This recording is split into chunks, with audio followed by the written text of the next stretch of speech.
variable is used to describe the moment of inertia? What? I, capital I. So here is one set of axes, and here's another axis somewhere down here, x prime I'll call it, and y prime. If I'm looking at this body right here, and I want to find out what its moment of inertia is, what would you say the moment of inertia, if I compare the moment of inertia about the axis through its centroid and compare it to the moment of inertia about the axis somewhere far away from the body, which one would you say has a greater moment of inertia? The prime. How about the same thing with y? If I compare the moment of inertia about the y going through the centroid versus the y somewhere else far away, which one's greater? The prime. Everybody agrees with that, right? And you can think of it in terms of, even though this isn't truly a moment that we know, you could think of it in terms of moments. The further away a body is, the greater its moment, correct? Right? If I apply a force on a wrench and I apply it close to where I want it to rotate versus far away, which one's going to give me a greater moment? The one closer or far away? Far away. It's going to give you a greater regular moment that we know of. Well, this term is similar, so you could think of it in the same way. The moment of inertia about an axis that's further away from the body is going to be larger. Okay. We looked at certain geometric shapes. Do you remember that? So one was a rectangle, and what was the moment of inertia when you try to find it about its center? BH cubed over, look it up. Bless you. 12. They've derived this. And if you look in the packet, not the packet I handed you the other day, but the packet that is on the website, I derived these how they got these values. We're not going to spend time deriving this stuff. So if I want to find, I see you flipping pages, so let me show you where we are. We're on this page. Remember I had you draw a line through something? So it's on the stapled packet that I gave you the other day. Was anybody not here on Thursday? There's another one up here. So this is where we are.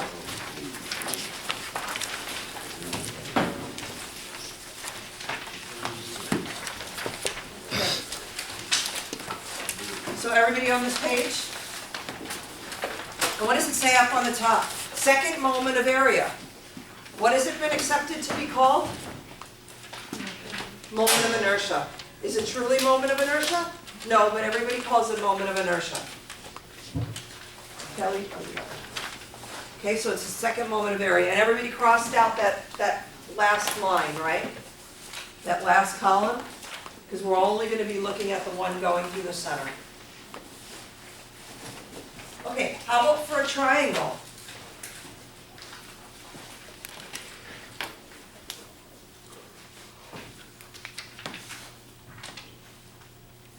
What's the moment of inertia going through a triangle? Is it BH cubed over 36? Over 36. Give me another shape. How about the semicircle? How about the semicircle? Going through its centroid, right? It's giving you a value going through the centroid? Yeah. Mm-hmm. And what is it? 4 r, wait a minute, is one thing. So it's pi r to the 4th? Yeah, it's very long. Which one? You want to do the x. Look at the picture. Everybody take a look at where I drew my x. My x is a horizontal axis. So you're looking at that one. So it's a very long one. Okay, hang on, let me write it down. IXC is equal to what? Pi r to the 4th over 8. Pi r to the 4th. To the 4 over 8. Over 8 minus 8 r to the 4th over 9 pi. Okay. That's one I want to write on a cheat sheet, huh? I'm going over that one. Okay, so these are all second moment of areas, right? I'm going to write that down up here. This is second moment of area. Okay, well, what about second moment of mass? Is second moment of mass on that table? No, it's not. It's on a different table. So go to the next table.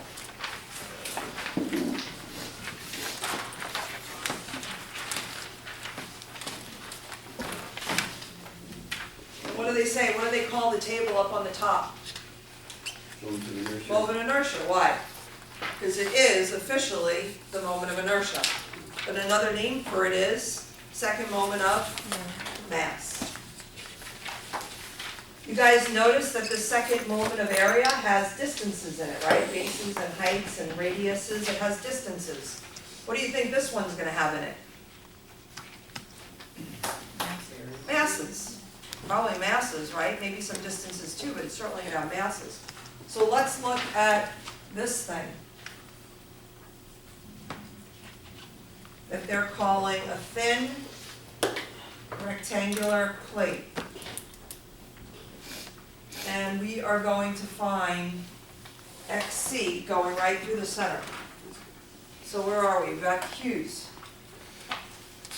So I'm looking at the x-axis. What is the moment of inertia about that x-axis?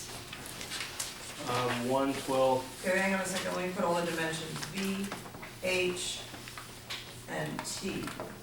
Okay, what is it? 1/12 m times the quantity v squared plus h squared. Right, does everybody see that? Does everybody see the thin rectangular plate? Yes. Yeah? And then look, it depends on what axis I'm choosing. Let's choose the y-axis now. It's going up its center.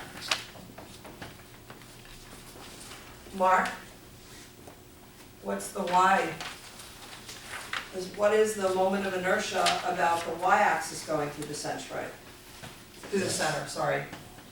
1/12 mass b squared. Times b squared. You do not have, you could put these on a cheat sheet, right? You don't have to memorize these, All of these? all of Good. these. Okay. And this